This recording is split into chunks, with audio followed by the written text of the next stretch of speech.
Well, a very good afternoon, everyone, and welcome to our final session for the first day of the conference. And it's a real pleasure to welcome, as our keynote speaker on this first day, Professor Aleinikoff, who most of you, I'm sure, will know as the director of the Zolberg Institute on Migration and Mobility in the New School in New York. Professor Aleinikoff is going to be speaking to us on an issue that is directly related to the broader question of the conference about improving the refugee regime, moving from theory to practice. And his presentation is called The Arc of Protection and the Future Shape of the Global Refugee Regime. The Arc of Protection, of course, refers to the book that he published in 2019 with Leah Zamor, called The Arc of Protection, Reforming the International Refugee Regime. And so it's particularly apposite to have him here as a keynote speaker. I'll be posting his full bio in the chat function in just a moment, but very briefly, many of you will know that Professor T. Alexander Aleinikoff is both university professor and director of the Zolberg Institute, and alongside the Arc of Protection has written many other articles on immigration and refugee law and constitutional law in the US. He also served between 2010 and 2015 as the UN Deputy High Commissioner for Refugees, and prior to that in a number of other academic positions at Georgetown University and the University of Michigan Law School. And at Georgetown University, he was the Dean and Executive Vice President of that university. I'm not going to say a great deal more other than the ground rules at this point. Professor Aleinikoff will be addressing us for something in the region of 30 minutes. During that time, please do post your questions in the chat function. And when we come to the end of the talk, I will try and select questions from amongst the many that I'm sure will be posted there and pose them to Professor Aleinikoff in rounds. So we will keep going until we run out of questions or we run out of time or Professor Aleinikoff simply runs out of breath. With that introduction, over to you, Professor Aleinikoff. A very, very warm welcome to the 6th Annual Refugee Law Initiative Conference. Well, thanks very much, David, and hello to everyone. I know it's late where you are. It's a little on the earlier side here on this side of the Atlantic, although I suppose people are from around the world here since we're all online. I appreciate the invitation to speak, and I want to congratulate RLI on just another incredible conference, the way every year you put together such an interesting group of speakers and topics and really keep the organization and the people who participate at the very forefront of the development of refugee law. I'll be speaking today, the title is Arc of Protection, which does in fact come from this book that I published with Leah Zamor a couple of years ago now. And I'll talk a little bit about the book and then say some other things that go beyond the book as the world keeps changing and new topics arise here. You know, there's a lot of mixed news these days, if I can put it that way. Here we have, 6-7 million refugees from Ukraine. Terrible news about the war in Ukraine, but obviously the openness of borders around Ukraine that took this large number of people in, the largest flow we've seen since Syria. But at the same time, the UK entering into an agreement with Rwanda to be outsourcing their asylum process. In the United States, the Biden administration announcing a very large increase in refugee admissions after a sharp decline under the Trump administration. But the so-called Title 42, this provision at the US borders that allows the summary expulsion of all people, including asylum seekers, remains in place. Billions of dollars now being put into humanitarian relief around the world, but that relief is skewed for particular countries. And in any event, as recently announced by UNHCR, we now have more than 100 million displaced people in the world. So how do we make sense of these changes in the world, changes in policy, these developments, and what might the future hold? Are reforms possible? What might those reforms look like? And that's what I'll be talking about today. In the book Arc of Protection, Leah Zamor and I try to do a couple of different things. First of all, we seek to identify the underlying norms of what an international refugee protection system should be based on. And it's not so much a legal argument as a political and moral argument, what the principles of a fair, just, decent system ought to look like. And I won't go into these in any detail, but they will strike you, I think, as sensible that we identify safety as the most important first principle of making sure people attain safety. And from that, is derivable the principle of non-return. I'll say more about non-refoulement later. The second is to make sure that people who have fled are guaranteed rights as guaranteed under the convention and other human rights laws and other conventions. And ending what we identify as the second exile. What we mean by that is that people who are pushed from their homes, forced to leave, experience the first exile, but the way the world works, they may attain safety in a host state, asylum state next door, but they're often excluded from solutions and from real participation in the host country's economy or society. And we call that the second exile, and think that that really typifies the current state of the refugee regime. And then thirdly, a well-functioning refugee protection system would actually guarantee and provide solutions, and that as we all know, we see are in short supply. After identifying these principles of safety and rights and solutions and the like, we then note how far we are from that world and why that is. I've just said the second exile really is the paradigm case today, but that's accompanied by a widespread denial of refugee rights around the world, and the failure for the world to create a global responsibility sharing system that both provides better assistance to refugees, but provides solutions as well. We then go on to critique what we call the new liberal consensus on refugee reform. And what we mean by that is that we think that we see in the policy world a set of arguments, and we don't say that any one person has all these arguments, but if we put them together into kind of a view of liberal politics here, they seem to be around these kinds of arguments. One, the convention remains central, with which we agree, but that it shouldn't be amended to bring in other kinds of forced migrants, that it's a dangerous thing to try to reopen the convention. Secondly, that probably refugees should be kept in region or closer to home for a number of policy-related reasons.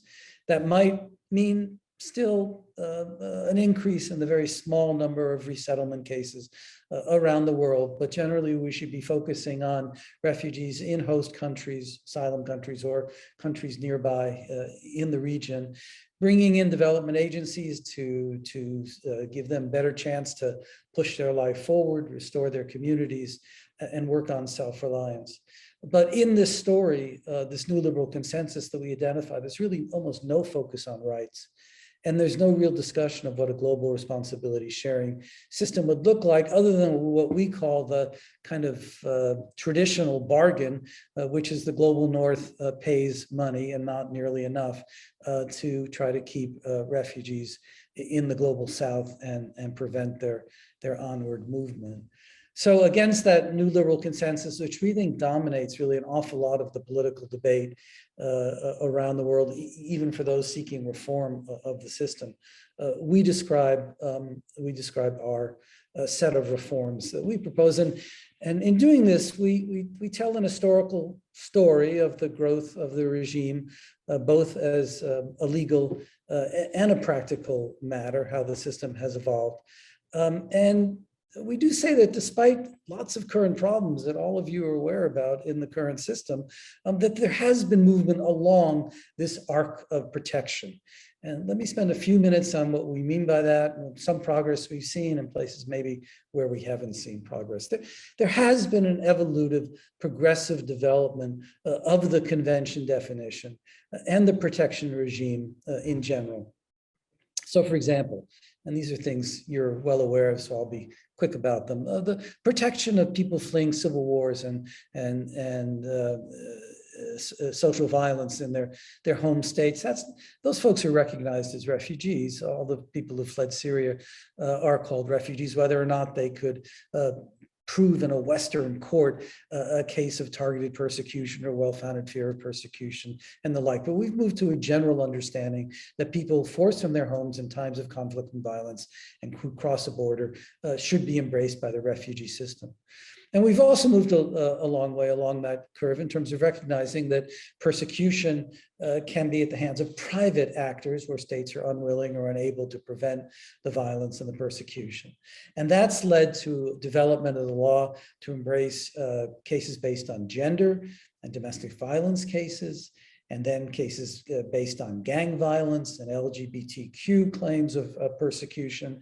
And this, in cases, particularly in the global north, have produced many important victories guaranteeing protection for lots of people that probably were not understood at the time the convention was written to be the primary beneficiaries or even beneficiaries at all of the convention. And beyond the definition in the convention, as adopted also into domestic law, there's been growth in the regime as a whole. I think in particular about UNHCR's definition of the word protection, which goes beyond simple establishment of rights to a wide range of concerns about education, livelihood, safety, and the like for refugees. Importantly, also the growing role of development agencies in the refugee regime, so that the system as a whole is moving away from what used to be called care and maintenance of refugees, used in a non-pejorative sense, but now largely used in a pejorative sense, to notions of refugee self-reliance, self-sufficiency, reestablishment of communities and family life, and the like, and the role that development can play, the development agencies can play, beyond simply seeing refugee situations as humanitarian situations that go on and on and on with people maintained in typical humanitarian ways. At the same time, we've seen a large increase in humanitarian relief in emergencies that aren't necessarily refugee emergencies. They may be caused by natural disasters, climate change, other events, but people forced from their homes who are seen as in need of help. And that set of structures for dealing with that and large amounts of money are devoted to that as well. So as I say, the regime as a whole has grown over the last 30, 40, 50, 60 years to embrace more people within the narrow definition of refugee, but also beyond. But nonetheless, this central problem remains, we argue in the book, of protracted situations, the existence of the second exile, based on a lack of a global responsibility sharing system. So what should be done? What kinds of reforms are possible here? Now, we recognize, as I just mentioned, the important role that development agencies have played in the refugee regime, but we want to caution against almost not quite outside, but the development is sometimes almost seen as a solution in and of itself. If we can just give refugees the means to take care of themselves, we can develop an area, provide jobs, livelihoods, education, then we've got a solution to a refugee situation. And of course we don't. So in some ways, development kind of is a way station to a solution or a proto-solution, but it's captured the thinking in the bank and in parts of UNHCR as well, and in the most recent State of the World's Refugee publication, where development is really put forward as a major intervention. Very important, but we should see there not as the solutions in a typical sense or even traditional sense or even in other ways of thinking about solutions. So not to overstate the role here of development.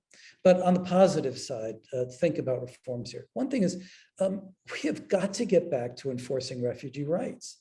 It's just startling how frequently and in basically all countries of the world, the rights guaranteed to refugees are not honored. And here, a slight plug for an organization I've been a part of that formed in the last year or so called the Global Strategic Litigation Council for Refugee Rights, GSLC, we call it, which is a group now of about 200 individuals and institutions that are seeking to establish a global strategy on pursuing rights in courts as a matter of advocacy, in other fora, to develop a jurisprudence where cases can be brought around the world on particular kinds of rights, and that together can create a jurisprudence that hopefully will have a spillover effect into other jurisdictions. But the view was that we really need that kind of conscious focus on rights, not just going into one particular country and bringing a case, but a global strategy that can revivify the idea that this convention is about protecting rights. Another aspect here is the increased importance of the role of refugee participation. And many of you may be familiar with refugee groups that have now started to demand participation at global, regional, and local levels. I'm most familiar with the GRN, which is the Global Refugee-Led Network, which is a network of regional organizations of refugees. And there are difficult issues about who does this group represent, how do they decide their positions, what should happen.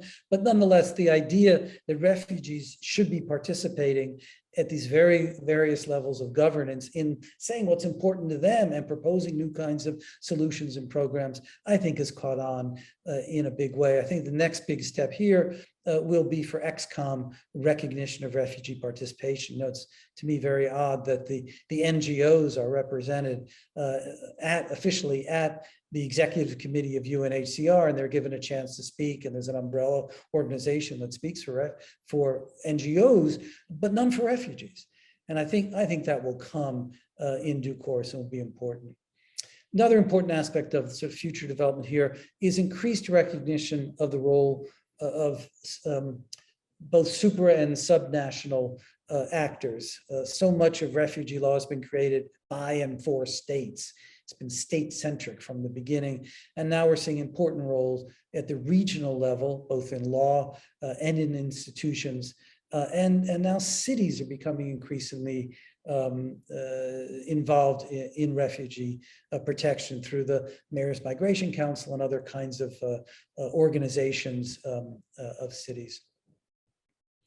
Now, I started out by saying that one of the biggest problems here are these protracted situations and a lack of solutions. So the question is, what can be done really to move forward on solutions? You're probably all familiar with the high-level panel on IDPs, a final report which was very much focused on solutions for IDPs, and similar work needs to be done obviously for refugee solutions. We have two things we propose here. The first is to focus on mobility more than has been done in the past. What I mean by this is actually to go back to the idea of the Nansen passport. In fact, sort of a Nansen passport on steroids, if you will, where people are given a document that actually lets them move to other places.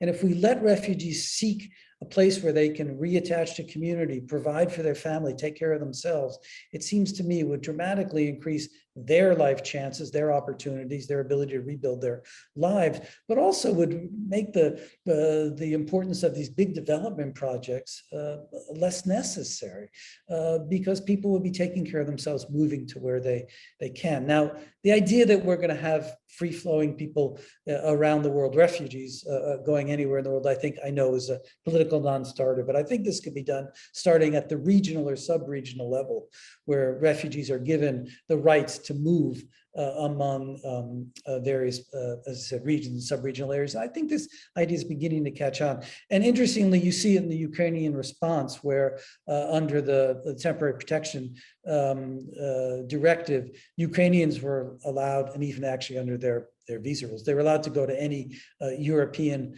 country. Now, under the directive, you actually are supposed to seek permission to move beyond that once you've been recognized with your temporary protection, but that's been waived, and people have generally been able to move, Ukrainians have been able to move through Europe. And that may be the beginning of this recognition of the importance of mobility as a solution, or at least a way to a solution.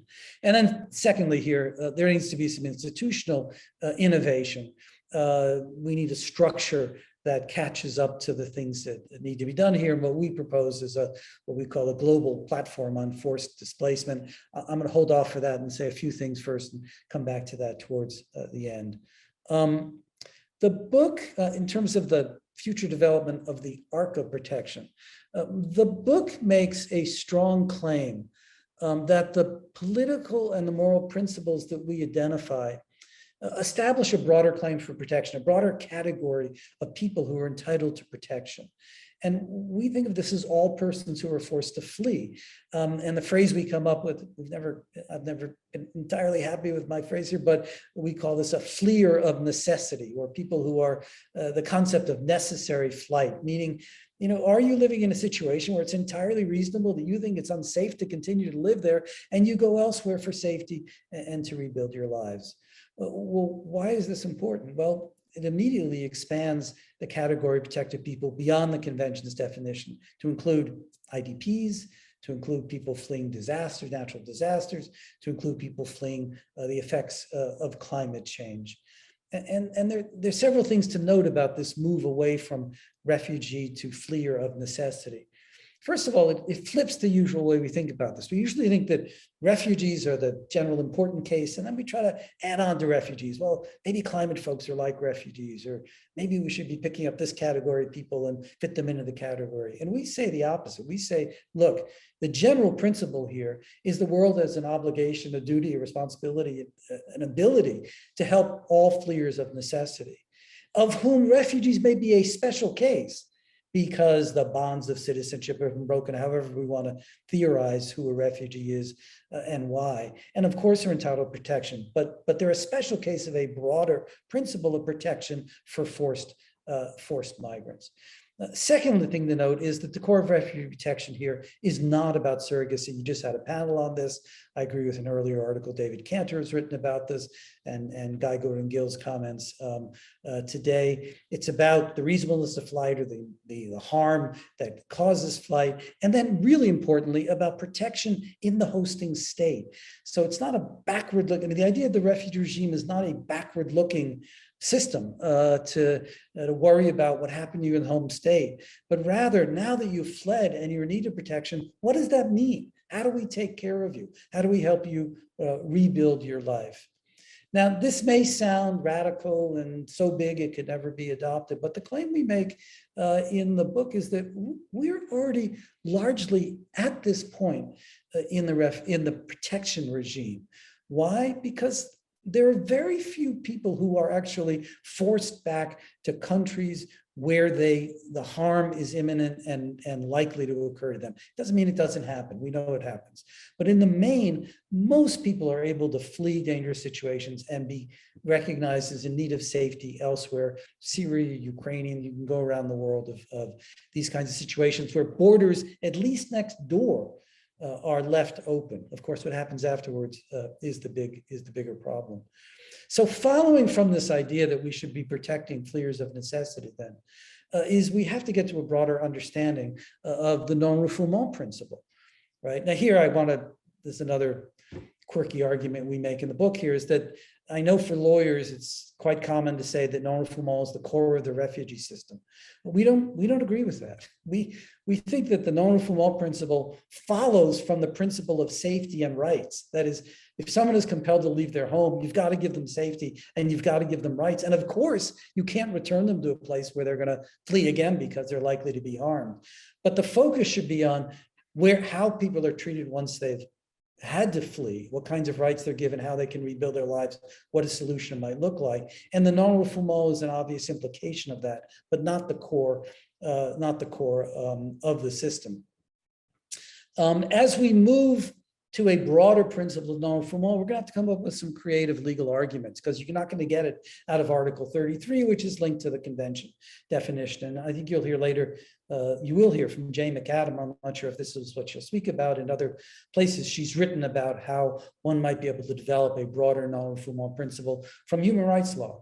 And we see this arising now in some of the climate cases where through principles of not returning people to degrading or life-threatening harm, you can generate a non-refoulement principle. But we're going to have to think hard about, other than as a political matter, what kind of legal argument can be made. And then lastly here, what are the structural arguments that what are the structural innovations we need to make this vision go forward, to make this movement along the arc of protection? And the first, as I mentioned, is this global platform idea, what we call global platform for forced migration.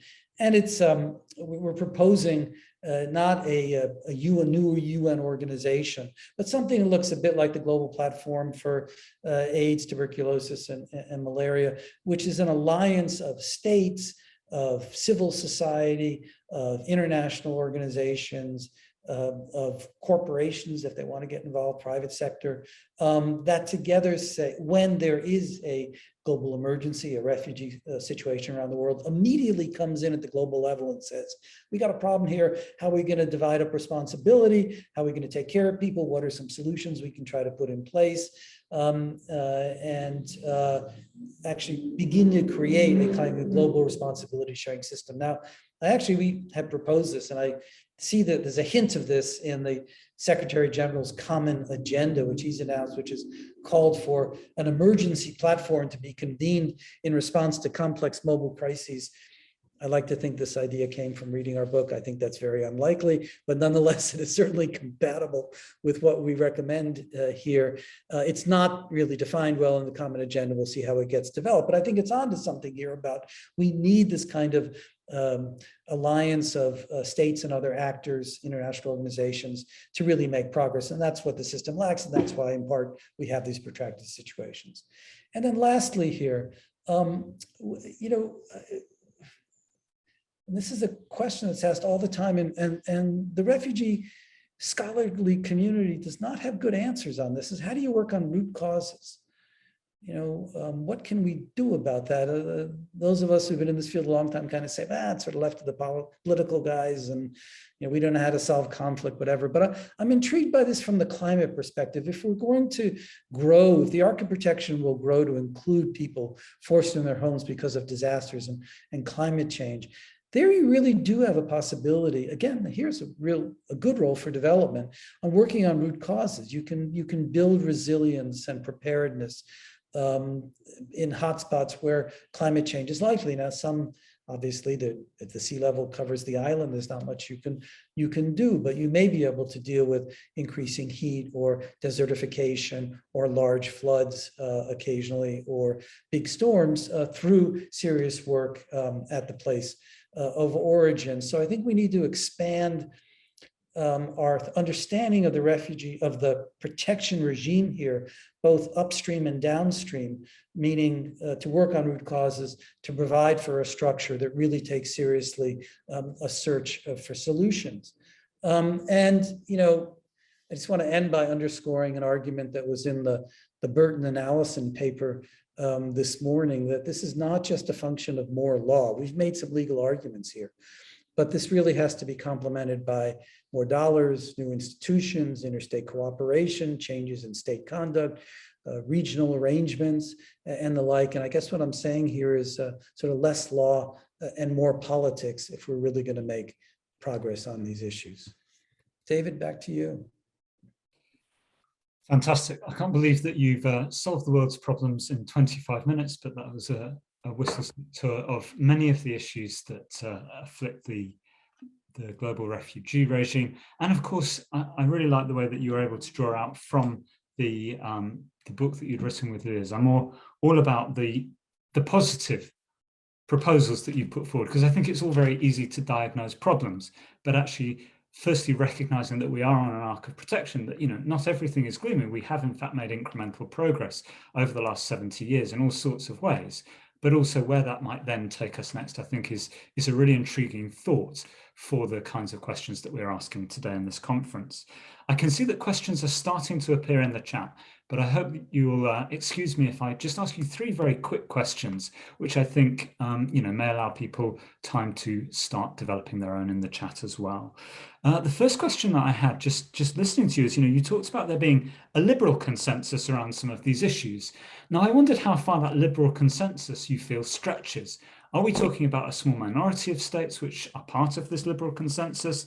If so, is it really a regionally specific consensus? And what about other states and other regions? And do they have other kinds of consensus, or how do they interact with the liberal consensus? My second question is something that relates to the RLI Declaration on International Protection that we launched earlier this afternoon. And that's all about externalization and asylum. And one of the things that I didn't hear much of, and no doubt because you were pressed for time, is this question about, well, we may be expanding refugee definitions, there may be a range of positive developments in different areas, but isn't one of the main challenges that alongside that, a number of states, particularly in the global north, but not exclusively, are trying to limit access to their territories for the purpose of asylum. And externalization, I think, it is a key strand of that. How does that fit into your analysis? And the third very quick question is, I like this idea of a global platform and the kind of the flexibility that might allow. How would you say that this is different to the Global Compact on refugees and the kinds of structures around that? How would it look different from that? So if you wouldn't mind giving us a few minutes just on some of those. In the meantime, if others would like to put questions into the chat box, then I'll work my way through those in a couple of rounds of questions. Over to you, Professor Aleinikoff. So on liberal consensus, I was really thinking of scholars here and not states. So I think this is in the policy writing by policy folks and by, I could name people. I don't want to get people too annoyed by assigning them to a view that I then want to attack. But yeah, I was thinking here of mainly of scholars who've written this way and policy folks, and not so much states. Although I think even the best of the states in terms of taking care of refugees are not about to expand the definition in the broad way I've described, and I think would fit comfortably within this consensus. But anyway. The externalization point. So two things on that. I did go through quickly these opening principles, but the part of the principle of safety has to be a principle of access. You're not going to get safety if you don't have access. So on the other hand, I'm not sure. I mean, I know we all say that the convention doesn't require someone to choose. I mean, that people are not required to go ask for asylum in the first place they go, and they have a right to kind of choose whether they want to ask for asylum, and states have a duty to hear cases no matter where people came from and the like. But I think if you had a decent responsibility sharing system, you could have some form of sharing of the burden, which wouldn't be the externalization of sending people to places where they're not going to get a fair hearing. The U.S., Trump administration entered into agreements with Honduras and Guatemala and Salvador to send asylum seekers from Afghanistan to there to be. It was ridiculous, and we know what that was all about. But if you started with a fair system that the world got together and said, look, we've got 30 million refugees. It's really not that large a number given the world's population. Many of them will want to stay close to their home, but for those who want to move, let's share them out. And then you won't have these movements that states consider illegal across borders. I think about this in terms of Syria all the time, that the movement to the EU, that panicked the EU, that almost destroyed it politically, came several years after the flight from Syria. And it was because the hosting states reached their limit, refugees reached their limits, and they, at that point, 4 years on, wanted to go elsewhere, which was entirely understandable. If from day one we had this platform in place and people had gotten together and shared these numbers out, and Europe had begun by taking 50, 100,000 people a year, which, the idea they can't take them after now taking 66 million Ukrainians looks kind of silly, doesn't it? They were overwhelmed by this flow over several years. Sort of puts that just makes that obviously not a believable claim. But if we'd done that up front and had an orderly kind of flow, you wouldn't have had the movement over the Mediterranean and the Aegean and the deaths on the high seas and the horrible kinds of things put in place. So I would start by getting there. I think I would not be opposed to an adequate sharing and some reorganizing of people's choices as to where they want to ask for asylum, but only if we have that kind of system in place that really takes those kinds of claims seriously. On the global platform, so the global compact on refugees includes these local support platforms. I with some other people had argued, we came up with this idea of the global platform before the global compact was drafted. Actually, in an early draft of the compact, it was in there.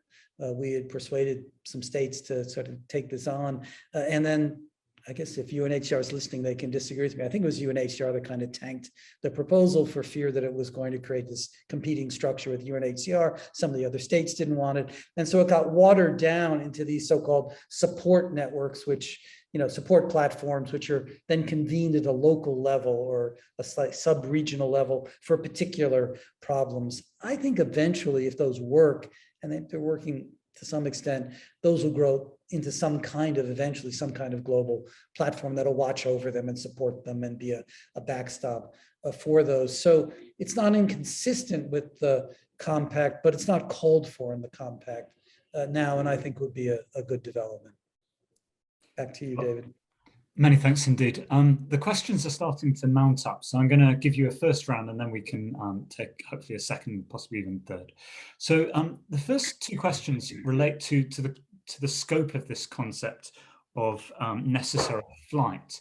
And the first question asks, do you think that the concept of people in need of protection would encompass all forced migrants? And related to that, a second question asks, does your category of those forced to flee through necessity include those fleeing extreme poverty? Where do you draw the line about entitlement to protection? There's other questions which are more about pathways. And so the first one of these is, how do you see the future of complementary pathways, given the schemes that you're outlining? Do you think they first have the potential to provide protection to people in need? And secondly, will they live up to the expectations to do so? And if I can go to the last question for this segment, how do you see the future of regularization of refugees through harmonized procedures that apply equally to refugees and migrants? Do you foresee any detrimental effects for refugees in these contexts? Thinking specifically of Latin American states regularizing Venezuelan refugees and migrants. So you've got some thought-provoking questions there. If I can pass back to you, Professor Aleinikoff, and then, as I said, there are a number of other questions beyond that. Well, Professor Kanu, you supplied the questions. Now, if you could provide the answers, that would be terrific. And feel free to come in, because I know you've had thoughts on all these things. Yeah.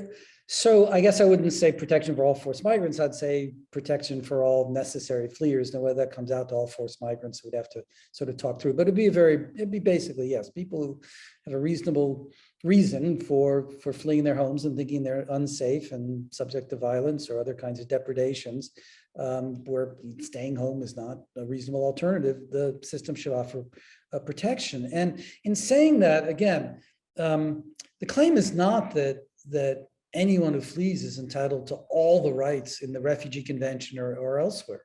It may be that the reasons for flight might be temporary. If it's a hurricane or an earthquake, people may be able to move back quickly, maybe not, but maybe some can. And then you'd have to calibrate the kinds of rights and assistance to the reasons for flight and the reasons of likelihood of return in safety. So it's not a claim that, and I think this is what scares states about the idea of expanding the Refugee Convention, is it immediately comes with all these rights, which they're not respecting anyway, even for bona fide refugees, but they don't want to take this on. And I'm saying it doesn't have to be that way. To recognize an international responsibility to take care of someone forced from their home across a border does not, is the first step. And then you need to talk about the kind of assistance, rights, and protection they need. Now, the extreme poverty question is it's a tricky question for me, and one I don't really have I give this answer and I'm not really happy with this answer, but so let me say it this way. When lots of people flee because of extreme poverty or drought, or we take care of those people. I'm thinking here the Somali flight in 2011, because of the drought and the poverty that came and the poverty there. And UNHCR treated those people as refugees. There was violence and conflict because of the Al-Shabaab and things, but there weren't really questions asked why people were fleeing, and many of the people were fleeing because of the drought. The drought the problems of the drought may have been exacerbated by human causes and the like. So, the world does respond to those situations. The harder case is the person who leaves, Niger and ends up in Sweden and says, don't send me home because I have no way to care for myself back home. That's the the way the global north thinks about these cases. If we open up the definition, then suddenly everyone will come, and people we think of as economic migrants now are going to be claiming protection.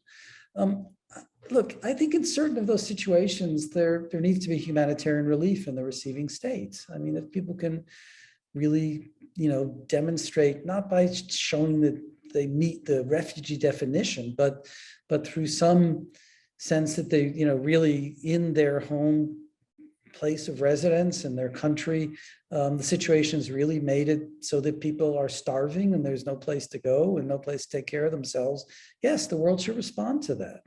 Of course, we have a duty, and I think we do respond to that, at least in countries of first asylum, if I can use that phrase, people who flee over borders, who are facing famine. We do take care of that, and in part because the global north is implicated in those situations. It's not as if the north is off doing its stuff and it's great and it's taking care of its people, and all these poor people are coming from places that we've never known about, we've never heard of, we don't even know these, no, obviously this system of economic inequality around the world is unconscionable, and those who have are partially responsible for those who don't have, and so there's an added level of responsibility, and that's certainly true in the climate area as well, as we know. So if you push me to say what happens in a court, in a European court or American court when someone pleads extreme poverty,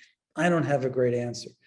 But I think there is a responsibility to take care of people who are fleeing extreme deprivation. And I think the world recognizes that as a humanitarian matter. On complementary pathways, I think they're a part of our, I think those are, if there were a global platform that took up solutions, they would look at all kinds of solutions, not just sharing out refugees, but complementary pathways, look for people who want an education, who want to work temporarily, want to join family, absolutely. These don't see, there was a question, I think, David, was about expectation. I mean, I don't expect much out of this. We really have not, I mean, it's been around for a long time, and you sort of throw it in like, refugee participation, complementary pathways, these things get, but I haven't, maybe I'm wrong on the numbers here, but I really have not seen large numbers, and it'd be nice if these people can be fitted into other kinds of processes. One place this is happening, I think, is in Latin America, actually now, with this Los Angeles declaration that the US pushed through with a bunch of states, where they really are looking at kind of a, I hate this phrase, but a whole of region approach of development of worker visas, of other kinds of building up asylum. I mean, it really is a lot of different programs that together will try to help people move in a safer way, and maybe that'll produce something. We'll have to see. Regularization of refugees and migrants. I mean, I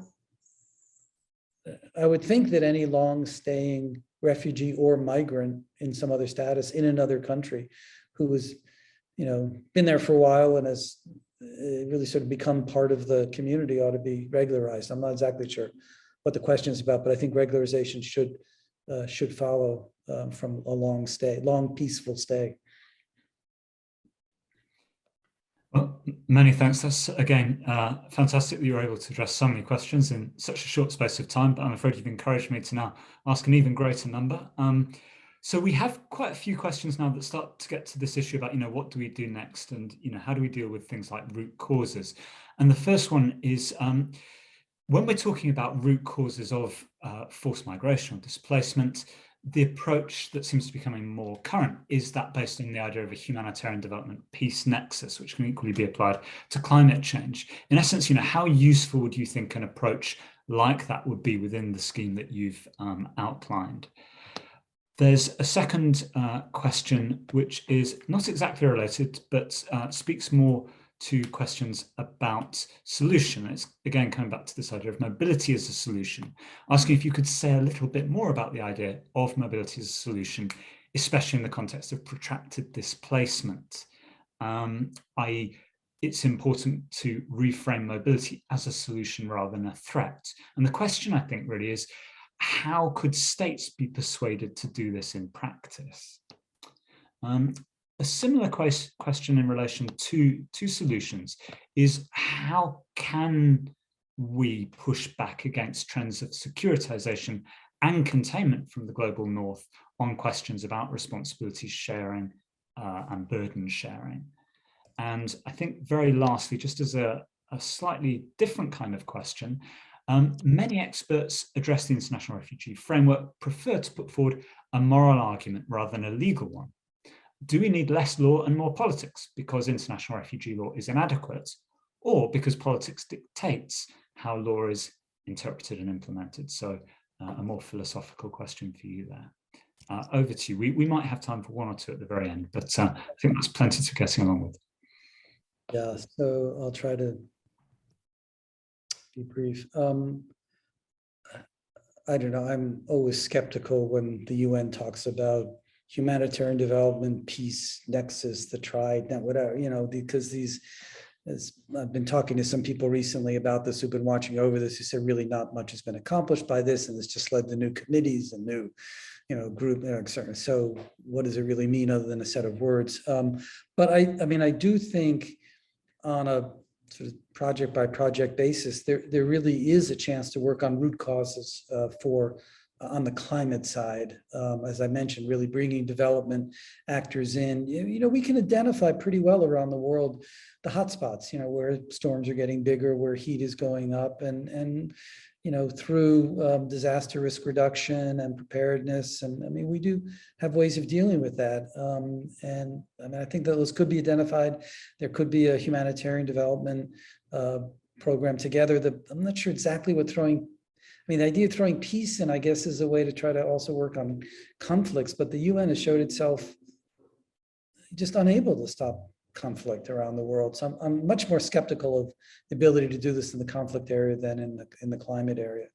Mobility is a solution in the protracted situations. I mean, so let's create these Nansen passports. I proposed this to, he was then head of UNHCR, the Secretary General. I said, let's call these Guterres passports and hand these out to refugees. I was sort of being a little bit whimsical. We didn't go forward with the idea, but one could imagine grande passports that would work in a local area. I mean, we do have these free movement agreements around the world. I think more than several dozen now, but ECOWAS and the IGAD countries in the Horn of Africa have now amended their free movement to include people moving because of disaster. So it is coming now. It's working its way in where you could actually give, at least in a local way, maybe 4, 5, 6, whatever, a regional area movement among those countries. We'll have to go slowly on this, but I think it'll happen because people will see it's better for the refugees and a much cheaper solution if you let people go where they can take care of themselves. I think it'll demonstrate its own benefit if we start small and think small and then build out. The pushback on securitization. Look, I don't know. Yes, we live in a very tough political time. We see some terrible things happening here. I think, again, going back to this idea of the creation of a platform would be a start. If you could get a regular way of dealing with these large flows so they're not seen as a threat, but not just because you say, you can say refugees benefit states, they don't cause terror attacks, they're good. No one's been persuaded. We've been saying that for 2 decades. No one's believed. No, we haven't persuaded anybody with that. So we have to persuade people through action, through doing things. And I think by getting, if I can, a platform of the willing in a way of the states who care about this and the international organizations and some private sector and civil society groups together who can then take a situation and plan a way out of it and say, look, we'll parse these things out, we'll put more money into it, we'll do some development, we'll do some resettlement, we'll have some complementary pathways, and then it becomes less, it it can appear to be managed. It can look less as a threat.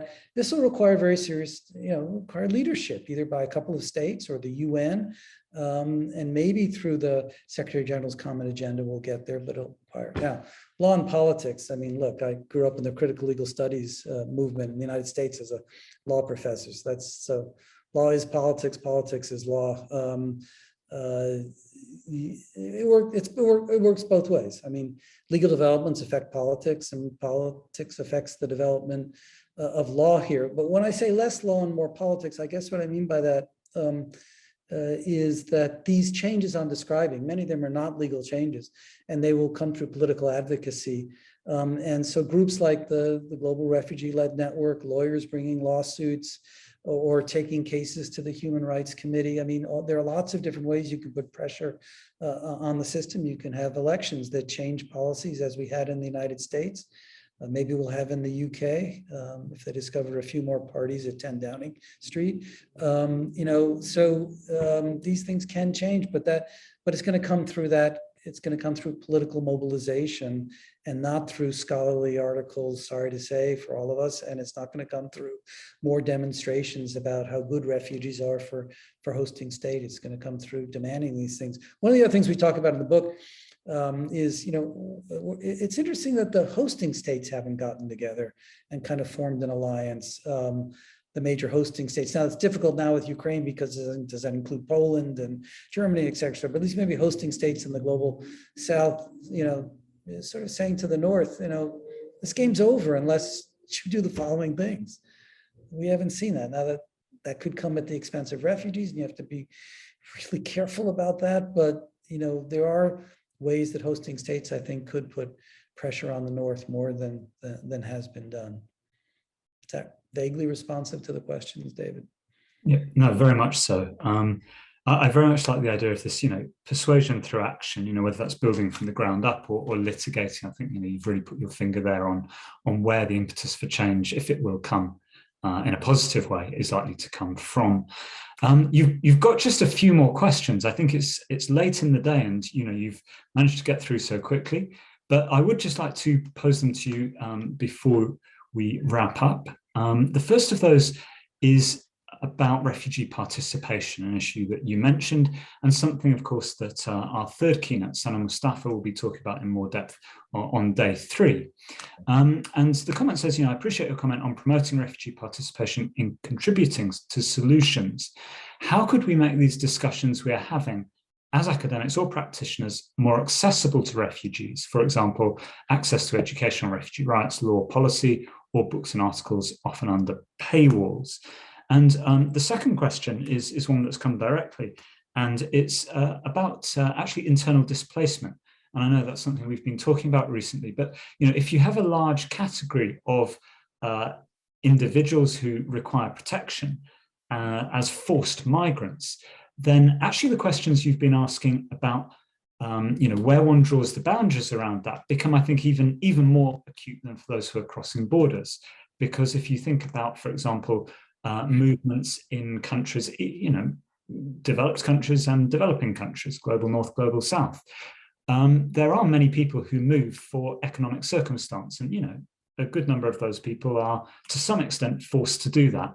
And I wonder, the question seems to be asking if, you are in fact drawing the boundaries too large, if either you're including that degree of drivers, or you include IDPs as well as cross borders. So it's a question, I think, going to the heart of the concept or the scope of the protection that you're looking at. So if you wouldn't mind addressing just those final 2 questions, and then we can draw matters to a close. Yeah, I mean, well, I do think that technology has made access much easier. I mean, I've been in so many Zooms we all have now that have reached out around the world. And I mean, I think that's the easy answer. If that was the actual question about how do we get people access to these kinds of discussions, behind paywalls, I guess that's going to have to be, the folks putting up the paywalls, or maybe there can be a fund, or I don't have any great ideas on that. That's a great project for RLI, I think, to think about and, sort of come up with a solution to, but it'll require some institutions working on how to do that. I'm not sure I quite understood the IDP question, but clearly my thinking goes to IDPs. I mean, everything I've said, I mean, it'll work its way out differently in internal displacement situations, but I don't draw a line between people who cross a border and those who are forced to flee within their country. And it's remarkable in our business. We've been in this, a lot of us, for a long time, how we just kind of keep we keep mentioning IDPs and then sort of move on, right? Oh, let's go talk about the convention and the definition of refugee, even though we know that the people internally displaced are almost twice the number of who are cross a border. And so, yeah, I'm not sure how that, David, I'm not sure I got the question exactly how that cross cut with the issue of economics here, but certainly I think the book doesn't talk much about IDPs, but I think everything I'm saying ought to apply equally to people who are forced to leave their homes inside their country as well. We just don't have those institutions yet, for all the talk we've done about this. I think climate will get us there because climate is seen as so much of a driver now, and so much of that movement is going to be internal, that I think as we develop institutions to deal with climate change and other environmental events, we will be mainly dealing with how we help out the internally displaced. I don't know. I'm not quite, tell me if I didn't quite get the question right.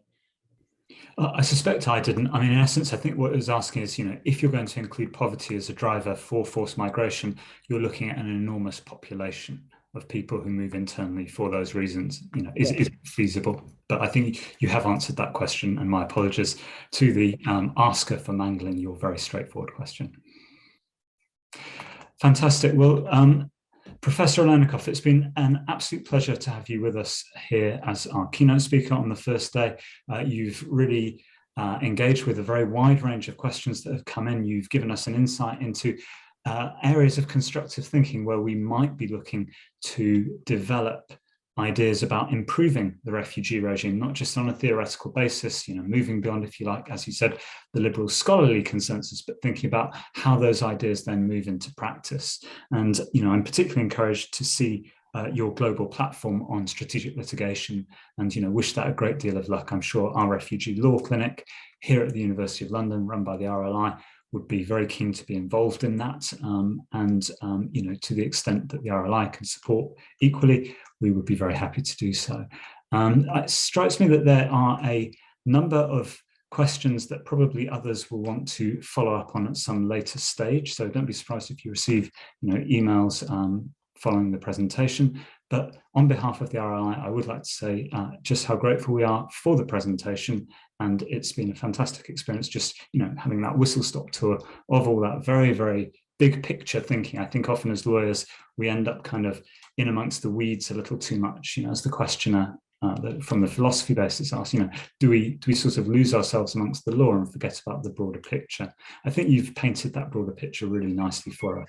And the pragmatic ways in which that might be developed, seem like really, really positive routes to follow. So thank you again. Without further ado, in that case, I shall draw this session to a close and just remind everybody that tomorrow we are convening for the half day, not in the afternoon as we did today, but in the morning, UK time, starting at 9 a.m, with a presentation from our second keynote, Professor Jane McAdam, who's based in Australia, hence the morning session. She is, of course, the director of the Kaldor Centre for International Refugee Law, and she will be speaking on some crossover of the climate-related points that Professor Aleinikoff addressed today, looking at moving beyond refugee law, putting principles on climate mobility into practice. Thank you, everybody, for attending. And again, a final thanks to Professor Aleinikoff for joining us and for sharing all of your immense expertise and experience with us. We will look forward to seeing you tomorrow. Until then, have a very good evening.